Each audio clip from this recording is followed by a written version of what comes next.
Well, it's funny. We actually had a bit of a chat about the whole Thierry Henry handball back in 2009, and that's all anybody talks about when they think of that World Cup playoff. And yet you and Shay were playing that day, and you were talking about it was actually one of the greatest performances you ever put in, and yet you came away with nothing. Is there something similar here today? We don't like to talk about positives in defeat, but then you see the performance. They were excellent all over the pitch now. I think the frustrating thing for Stephen and the players would be not that France didn't break them down. France didn't tear them apart. It was their own doing. You know, a poor giveaway when they could have broke, just a silly pass. Trying to do the right thing, you know. Josh Cullen looked up, and just, you know, don't know what he saw, but he gave it to the Frenchman Pavard, the right back, stuck it in the top corner. But we were the one then for the last 20 minutes, half hour, making positive substitutions. Looked like if there was anyone going to score a goal, it was going to be us.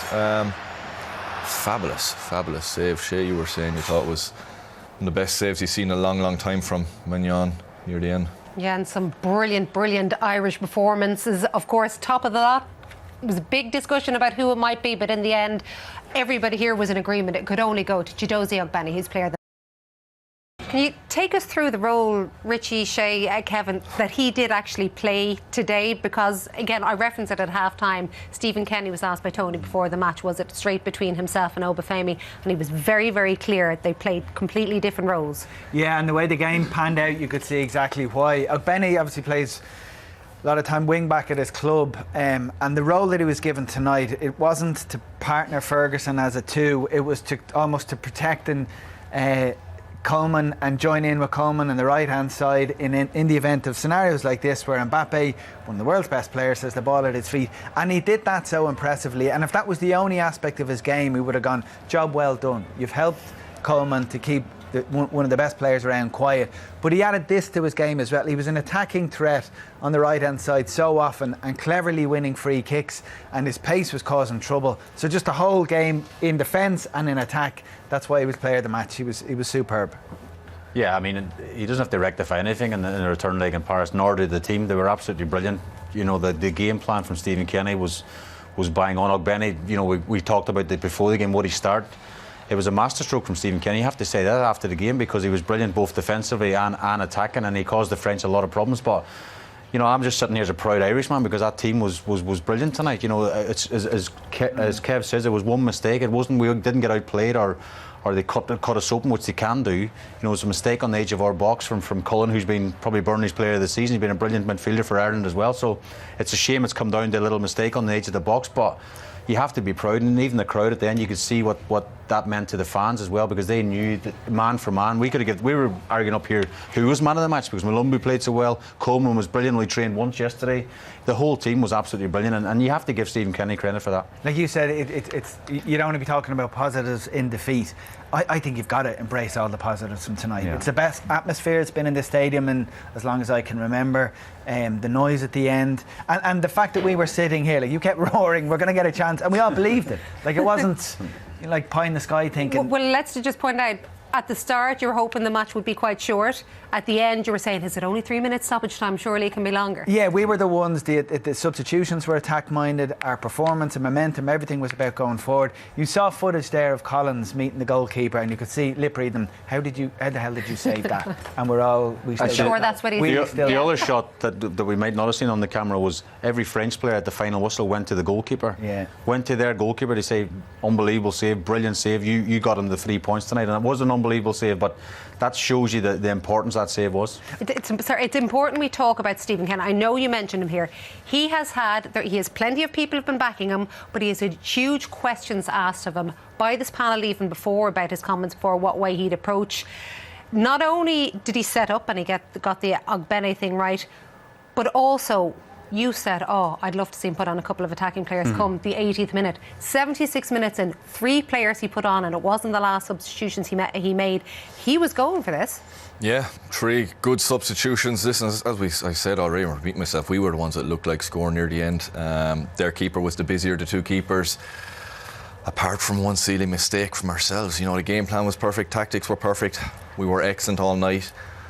We have, you know, tonight's game was never going to be one where you discuss Stephen Kenny, you know, anything good or bad about him, because it was a really tough game against one of the best teams in the world, but they came out of it very positively. The tough game for him now is is in June. We have to play Greece in Athens in probably 40 degrees Celsius, and that's when you need to win. Well, it's a tough thing more the fact that we have had promising performances under Stephen Kenny before, but they've not been consistent and they haven't been followed up with repeated good performances. Is that where his real work starts now? It's not just him, I think, it's the players as well. Look, Benny said it as well. They've set standards internally for themselves now. But what I liked about tonight, like, we know this team will play with heart. Like, no one questions their commitment or their character, any of that stuff. But they played with intelligence and played with their heads in loads of that game. And we showed at half-time there were spells where they defended in numbers, because that's what you have to do. They just closed down space, didn't put anyone up front. And then they sensed there was something here. There was, you can sense that an opposition is a little bit vulnerable, and the changes were made by Stephen, and the attitude of the players was very attack-minded. So they went with the momentum of the game, and I think they were superb. So I think that was pleasing for me, that we did what was needed in all the different phases of the game. The result, I said it before, I couldn't see any other outcome other than the French win. But if you're going to lose to the French, that's pretty much the best way to do so. We're sitting here kind of sick that it was an absolutely world-class save from their goalkeeper in the final minutes, which denied us. OK, well, it's been a positive night for the Republic of Ireland, but it hasn't been one where the Republic of Ireland have got any points to get it. Mind you, Kylian Mbappe, possibly the best player in the world at the moment. He was not the best player on the pitch today, though, but France still managed to get the goal. So 42% of the goals that Ireland have conceded since the start of 2021 have come from outside the box. And this was slightly different to the very long-range ones, but it's still an interesting stat. Yeah, it's an interesting stat, but just the frustrating thing for me, Joanne, is again we talk about the brilliant team of France. We've won the ball back. It's gone down the left-hand side, and they've given it away. Actually, France to Cullen, and then we're on the edge of the box. We talk about when's the right time to play, when's not the right time to play, and this is the classic example of maybe not playing or overplaying on the edge of your box, and the fullback's read it, of course, and it's a brilliant strike. But it's just frustrating because it's a mistake we've made. We didn't have to make it. It was an easy enough ball or pass for Cullen to pass tonight, but he's given it straight to the fullback, and it's a brilliant strike. It is, and after Ireland had started so well and then finished so well, but of course this did all the damage. Out of blue, yeah. Listen, if you're being critical as well as Cullen giving away, you'd say O'Shea shouldn't turn his back at it, face it up, and I know he struck it really well. But when I saw it the first time, I thought Bazuna might have got a bit closer to it. I don't know. Listen, Shea might know better than me, and in slow motion, it's easy for me to say that. But I just thought it wasn't in the top corner. It looked in top corner to begin with, and you look at replay, and it's.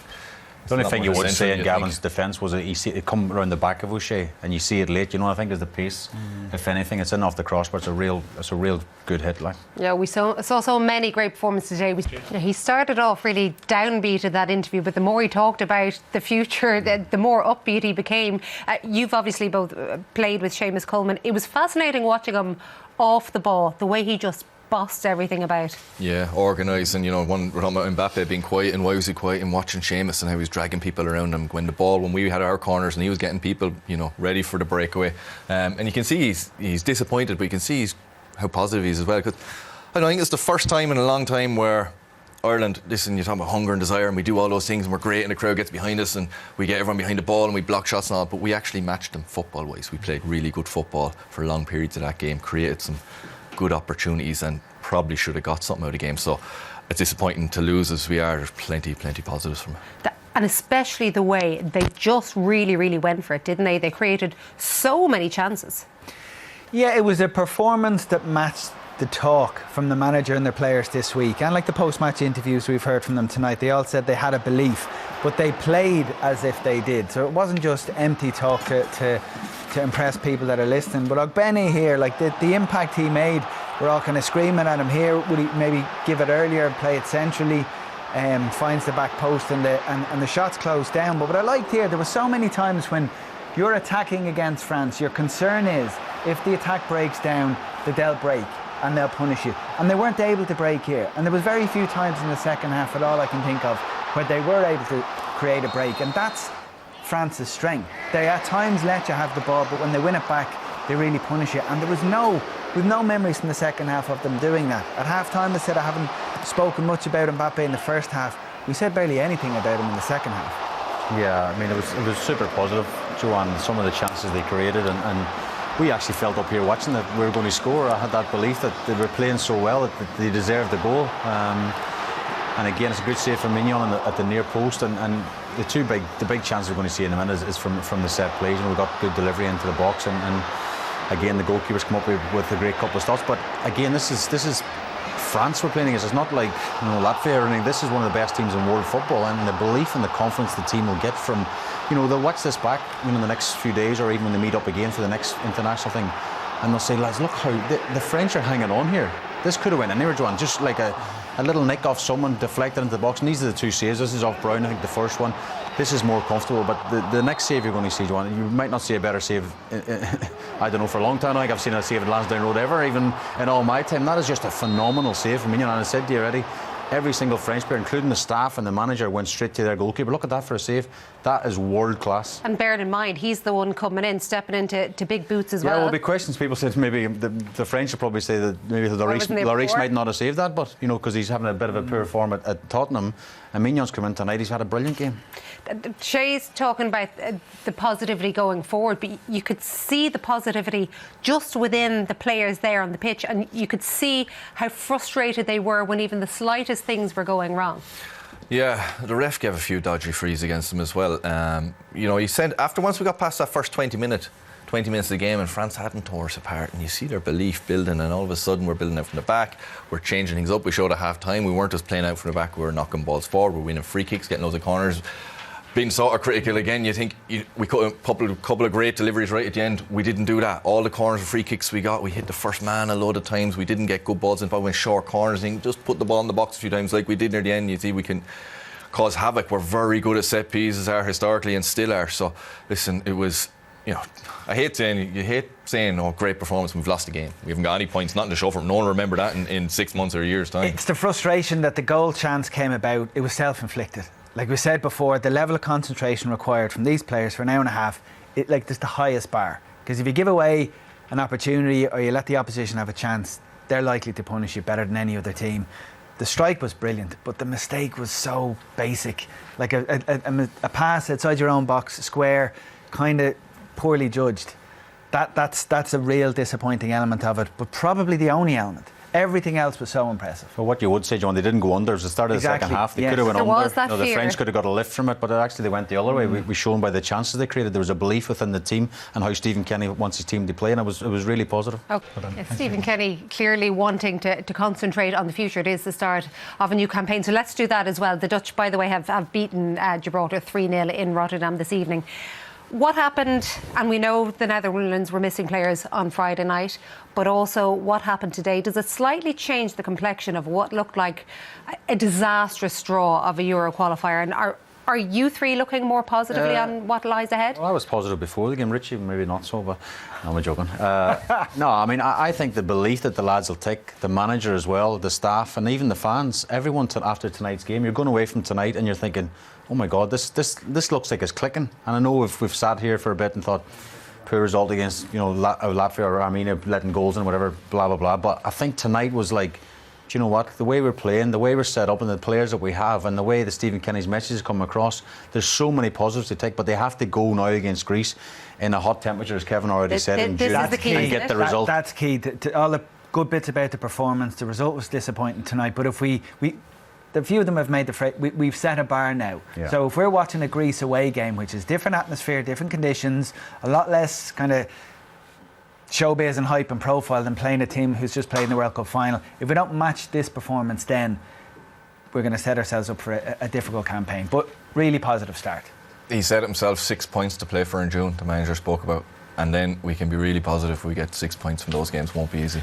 OK, well, let's hope for positivity when it comes to the summer. Thank you for now to Shay, to Kevin and to Richie as well.